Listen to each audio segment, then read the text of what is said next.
Hello guys, good afternoon. Yan ang yachty dito guys. So ibang yachty dito sa USA guys kasi mag-fishing sila. Parang fishing boat na lang guys, yung yachty. Yan guys.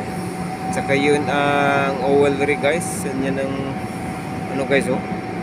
Kita mo yan guys, isang kasama ko ngayon guys. Nagpahinga na kami kasi overtime kami hanggang alas 8 ng gabi. Pero dito ngayon guys, alas 7 na pero maliwanag pa. Yan ang moon guys, moonlight. Okay guys, hanggang dyan muna ang aking vlog. Ingat kayo mga marino. God bless us and more power. This is DJ Freeman Vlog. Mabuhay.